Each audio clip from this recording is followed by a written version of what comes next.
अनमोल वचन।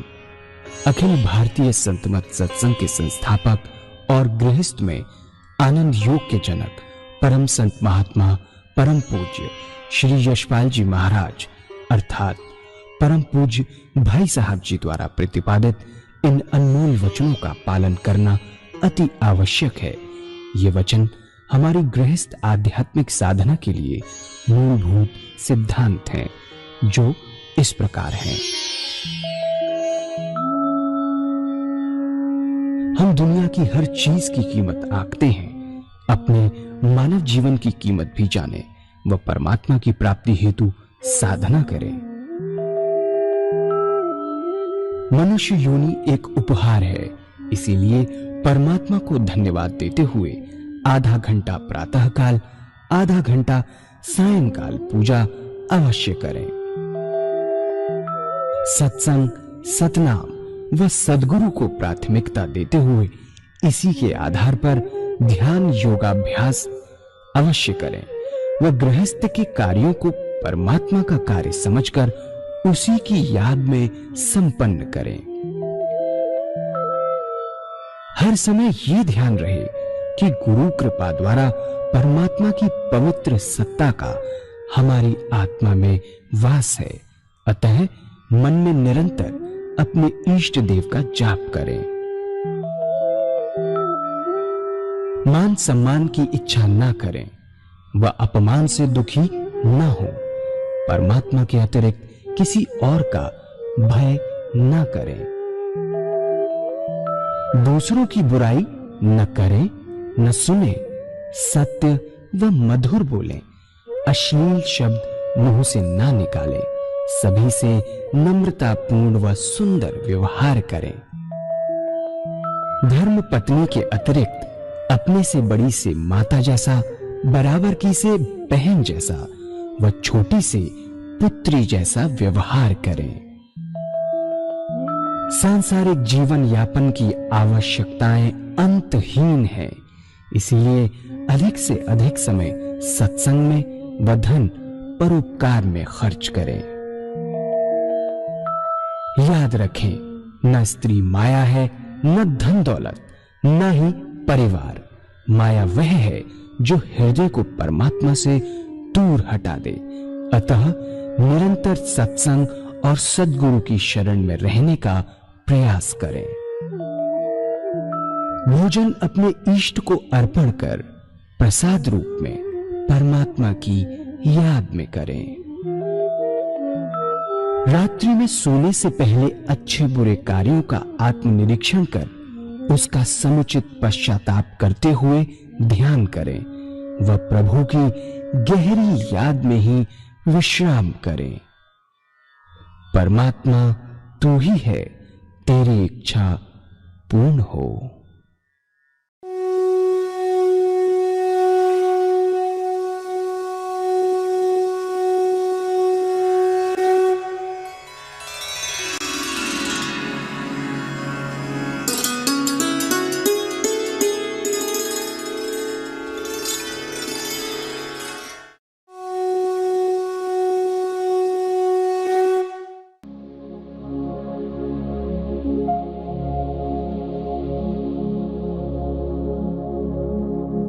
जय सद्गुरुदेव जय पद शरणम श्री यशरूप चरणों शरणम।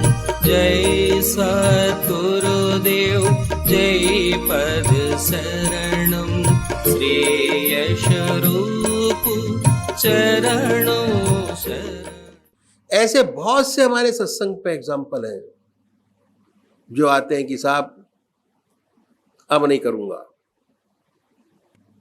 आते हैं कि साहब बीड़ी छोड़नी है मेरे को, बड़ी अच्छी बात है भाई, छोड़ दो, खिलाओ, दे गए। अगले रोज फिर आए कि भैया जी बगैर बीड़ी के काम नहीं चलता, आप वापस कर दीजिए। भैया जी ने वापस कर दी कि लो भैया तुम रख के गए थे, टेबल में पड़ी थी, दे दी वापस। फिर शाम को आए, कान पकड़े कि भैया जी 35 साल से पी रहा हूं, अब नहीं पीऊंगा। रख गए टेबल के ऊपर फिर कि भैया ठीक है, बहुत अच्छी बात है। अगले दिन सुबह आए कि भैया जी बगैर से काम नहीं चल रहा, दोबारा पी लेता हूँ। कि भैया ले जाओ, फिर उसको दे दी, चला गया। भंडारे पे तीसरे दिन फिर आए और ये क्रम चलता रहा उनका 4-5 दिन। तो मैंने कहा ले ही जाओ इसको साथ, यहाँ रखो नहीं इसको। ले गए अपने साथ। साल भर खूब पी उन्होंने बीड़ी। उसका हिमाचल का प्रोग्राम था, जोगिंदर नगर का, वहां पे भी आए। कहते भैया ये तो कान पकड़े मैंने, है ना, यहाँ नहीं पीऊंगा। 4-5 बंडल लाकर उन्होंने सामने रख दिया। तो मैंने कहा भैया इनको ले जाओ, फिर कहोगे कल सुबह आके कि लेनी पीनी है। तो कहता ठीक है साहब, आपको देखे नहीं आता, पीपल का पेड़ है उस पर रख देता हूँ बाहर। वो पीपल के पेड़ पर रख दी। रात को बारिश हो गई, सारी बीड़ी खत्म हो गई। हमें बीड़ी मिलती नहीं थी कहीं पर, छूट गई। जब तक मन के अंदर पूरा विश्वास होकर नहीं चलेगा तब तक काम नहीं होता किसी हालत। अगर ये लगन है कि ये चीज छोड़नी है, तब परमात्मा बहुत बार मौका देता है, उसके बाद अपने आप छुड़ाने की कोशिश करता है। तो बहुत से एग्जाम्पल हमारे सत्संग के अंदर है, जो सोचते हैं नहीं होता, उसके बाद परमात्मा ऐसा मौका देता है कि अपने आप छूटती चली जाती है। पर प्रयासरत प्रयत्नरत रहना चाहिए। ये मैं नहीं कहता कि जो नहीं पीते वो पीना शुरू कर दें, जो पीते हैं वो छोड़ना शुरू कर दें आज से। ठीक है। तीसरा गुण है विश्वास। जिसे हम प्यार करते हैं उस पर हमें थोड़ा सा विश्वास होता है कि हम ये आए हैं, कम से कम इतना विश्वास तो लेकर आए कि हमारा समय बर्बाद नहीं होगा, परमात्मा की चर्चा होगी। अगर इतना विश्वास लेकर आए हैं तो जरूर फायदा होगा। ये विश्वास हमेशा अनुभव से होता है।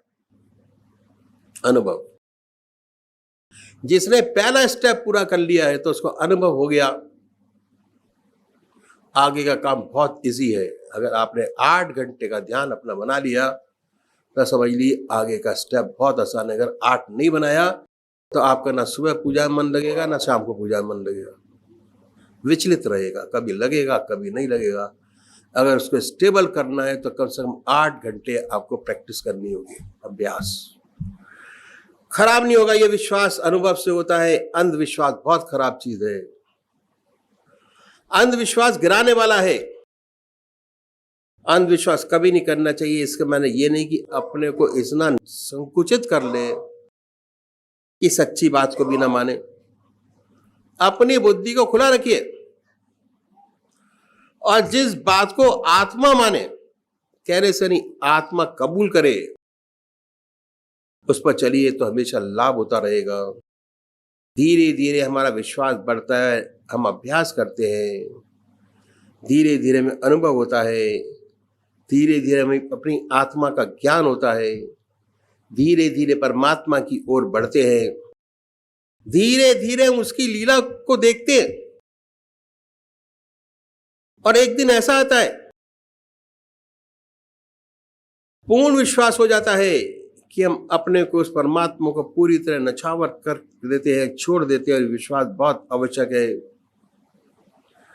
पहले अपने तरीके पे विश्वास रखिए कि हमने जो तरीका परमात्मा की प्राप्ति का अपनाया है वह सच्चा है, ठीक है।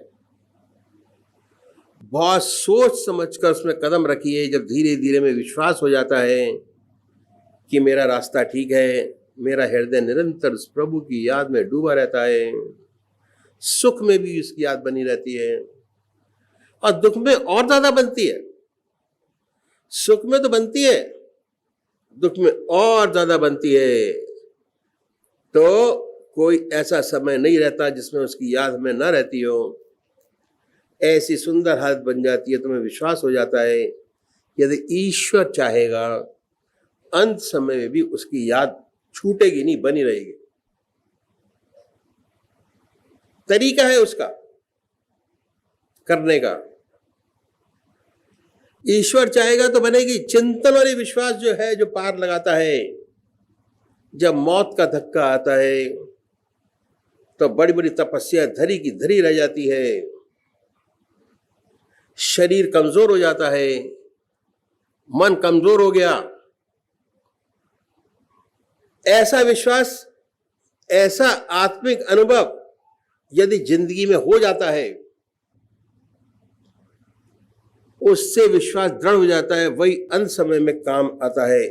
कितनी बड़ी महत्ता है विश्वास की। लेकिन याद रखिए, अंधविश्वास बहुत खराब चीज है, कभी नहीं करना चाहिए। सोच समझकर विश्वास करें, अनुभव के साथ विश्वास करें, बराबर लाभ होता रहेगा, रास्ते में बढ़ते रहेंगे और ये विश्वास परमात्मा से ही मिलाएगा। मुझे एक पौराणिक कथा याद आ गई जो मैं आपके सामने रखूंगा, समझने वाली बात। एक बार पार्वती जी ने शिव जी से पूछा, महाराज ये कुंभ का मेला लगा हुआ है, मेला कुंभ का 12 साल में एक बार आता है, लाखों व्यक्ति आते हैं गंगा स्नान करने के लिए। ऐसा कहते हैं कि गंगा जी ये पाप नष्ट कर देती है। लाखों व्यक्ति आते हैं, स्नान करते हैं, इनके पाप गंगा जी में रह जाते होंगे, हम यही मानते हैं। तो गंगा जी को बड़ी दिक्कत होती होगी इन पापों को नष्ट करने में। लाखों लोग आते हैं, सारा बोझा पापों का छोड़ जाते हैं गंगा जी के अंदर। शिव जी बहुत मुस्कुराए और मुस्कुरा के कैसे कहते हैं कि पार्वती जी ऐसी बात नहीं है। तो क्या है, ये लोग जो पापों की गठरी अपने सर पर रख के आते हैं, वैसे की वैसे ही उसमें वापस ले जाते हैं, खामा खा आते हैं। लाखों की भीड़ होती है, इतनी सुविधाएं दी जाती हैं, स्पेशल ट्रेन चलती हैं, बसें चलती हैं, इतना बड़ा इंतजाम किया जाता है, तो सब बेकार है। महाकुंभ लगा, 8-8 किलोमीटर लोग पैदल गए, दौड़ के गाड़ियां छोड़ छोड़ के। महाकुंभ लगता तो ऐसा कि पार्वती सब दिखावा मात्र है। पार्वती जी बोली कैसे हो सकता है? कहा चलिए कुंभ का मेला लगा हुआ है, आप अपने आप देख लें, अपनी आंखों से देख लें। तो शिव जी ने अपने को कोड़ी का स्वरूप बनाया, कोड़ी का स्वरूप, अब पार्वती को कोड़ेन का स्वरूप दिया। इस तरह कोड़ी कोड़ेन बनकर त्रिवेणी की तरफ चले और उस रास्ते पर बैठे जहां से लाखों व्यक्ति स्नान करके आ रहे थे और लाखों व्यक्ति स्नान करने जा रहे थे। आना जाना बराबर चल रहा था। वहां पर शिव जी ने एक नारा लगाना शुरू किया, मुझे एक महात्मा का वर मिला है। और बड़े विश्वास और जोर के साथ उन्होंने कहा कि मुझे एक महात्मा का वर मिला है, यदि कुंभ के मेले में अगर कोई ऐसा गंगा माई का भक्त जिसके गंगा में स्नान करने के बाद सारे पाप नष्ट हो गए हो,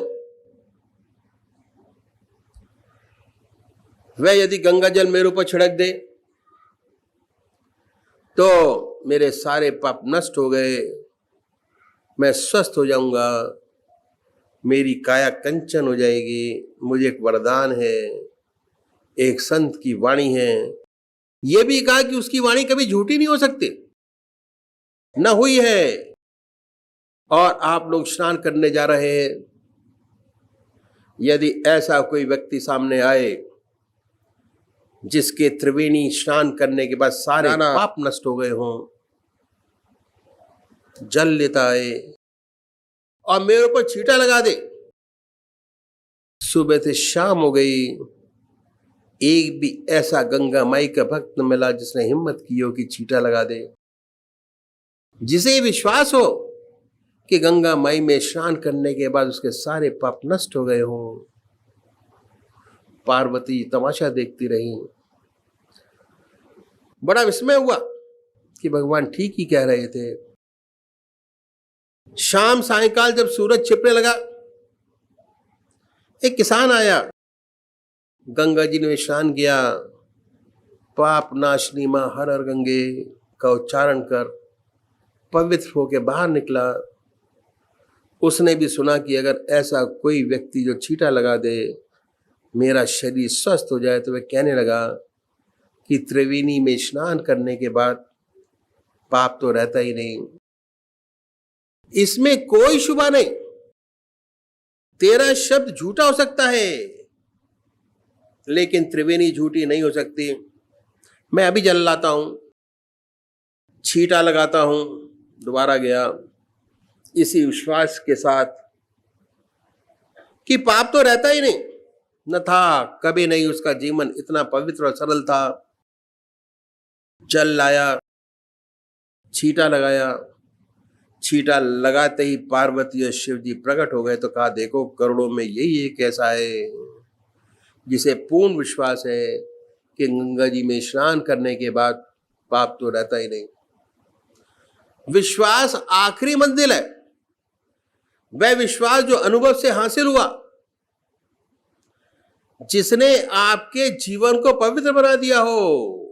ऐसा विश्वास अंत में काम आता है, पार लगाता है। प्रेम का चौथा गुण है संतोष। इस सेवक के गुरुदेव कहा करते थे अक्सर कि संसार बना है सार और असार की मिलौनी से, उसमें सार भी वस्तु है, आसार भी वस्तु है, दोनों से मिलकर ये संसार बना है। इस परमात्मा ने जहां आपको जन्म दिया,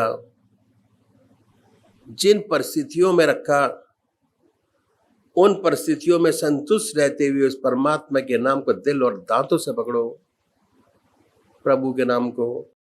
वह कहा करते थे दिल और दांतों से, दिल से उस ईश्वर की याद को पकड़ो, हृदय से प्रेम से पकड़ो, सच्ची लगन से पकड़ो। दांतों से क्या मतलब है कि जब आदमी हताश हो जाता है, डूबने लगता है, तब तिनके का सहारा पकड़ता है। अगर लड़ाई हो रही हो और बिल्कुल निराश हो चुका हो तो दांतों से ही काटने की कोशिश करता है, दांतों से पकड़ने की कोशिश करता है। ऐसे अपने आप को समझाते हुए कि उस परमात्मा के नाम को चाहे कुछ भी हो जाए, जीवन रहे न रहे, दुनिया रहे न रहे, संसार रहे न रहे, लेकिन उसके नाम को ना छोड़ो। ऐसे दिल और दांतों से उस परमात्मा के नाम को पकड़ो। यही सार वस्तु है। इसी से सच्चा आदर्श जीवन मुक्त अवस्था प्राप्त होती है, जो मनुष्य का सबसे ऊंचा आदर्श है। संतोष का मतलब यह नहीं कि आप काम करना बंद कर दें, अपनी उन्नति ना करें, कोशिश ही ना करें, ये हरगिज नहीं है। हम लोग तो ग्रस्ती हैं, हमारा रास्ता ग्रस्त का है। और इतना सुंदर एग्जाम्पल हमारे महाराज जी ने दिया। आपने अगर ब्रिजमोहन वचना पढ़ी हो तो उसके अंदर जिक्र है, कलकत्ता में सीटीओ के पद पर, टेलीग्राफिस्ट के पद पर लगे और उन्नति करते करते डायरेक्टर टीआरसी के पद से रिटायर हुए। ये उनकी जिंदगी का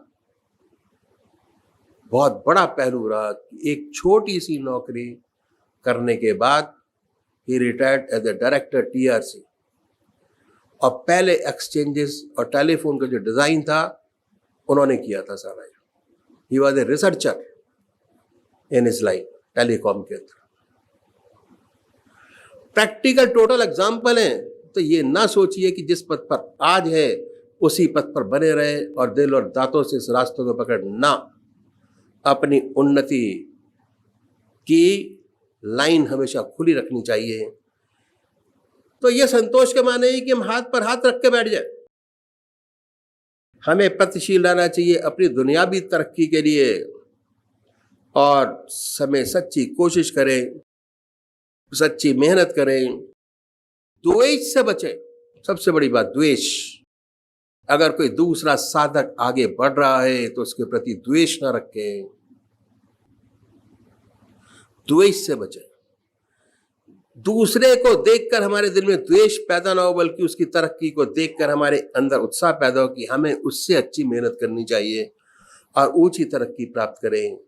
द्वेष होता है वह हृदय अपवित्र हो जाता है, और अपवित्र हुआ उसके मन में परमात्मा नहीं रहता। ये प्रेम का चौथा गुण है संतोष। परमात्मा ने जिस हाल में रखा उसी में खुश रहते हुए उसके नाम को दिल और दांतों से पकड़ो। सुख में भी दुख में भी सुख आता है, भगवान के अर्पण हो जाता है। हे प्रभु, आपकी दया कृपा है, आपका दिया है, जैसा चाहे वैसे रखे। जिनका जीवन ईश्वर में है उन्हें ऐसी खुशी नहीं होती कि वे पूरे न समाये। खुशी आई, भगवान के अर्पण हो गए, दुख आया, जैसा परमात्मा की देन है वैसा आप रखे। दुख आया, परमात्मा की ओर और कस के झुकता है। मैं जानता है कि इसका निवारण उसके चरणों में ही है और कहीं है ही नहीं। परमात्मा की गहरी याद करता है, सोचता है कि शायद मुझसे कुछ ऐसी गलती हो गई हो, मैं प्रभु से थोड़ा विमुख हो गया हूं। जो कष्ट में पड़ा भगवान को और कस के पकड़ता है। संतों की बड़ी सुंदर वाणी है। संतों ने कहा है कि मेरा मन सकल सुखों को धावे। सुख चाहता है, मन सुख चाहता है कि मेरा मन सकल सुखों को धावे, पर कोई सुख हाथ न आवे, पर कोई सुख हाथ न आवे। जैसे सेवर की कर सेवा, सुआ बैठ पछतावे। सेवर का वृक्ष होता है, उस पर सेमल का लाल लाल फूल बड़ा अच्छा लगता है। सुआ जो पक्षी है उस फूल को देखकर मोहित होता है, बहुत मोहित हो जाता है और इस आशा में बैठा रहता है कि इसमें फल आएगा, बड़ा सुंदर होगा, बड़ा प्यारा होगा, बड़ा मीठा निकलेगा। जब फल आता है तो क्या होता है? जब फल आता है तो रुई का डोडा निकलता है, रुई का डोडा उसमें से निकलता है, बड़ा निराश होता है। ये दुनिया बड़ी प्यारी लगती है, बहुत प्यारी, लेकिन धीरे धीरे जो अनुभव होता है तब ये पता चलता है कि ये तो रुई का डोडा है। हंस अकेला आया है, वह अकेला ही जाएगा। तो हाँ, जैसे कर सेंबर की सेवा, सुआ बैठ पछतावे। और साचो सुख दुख के भीतर है।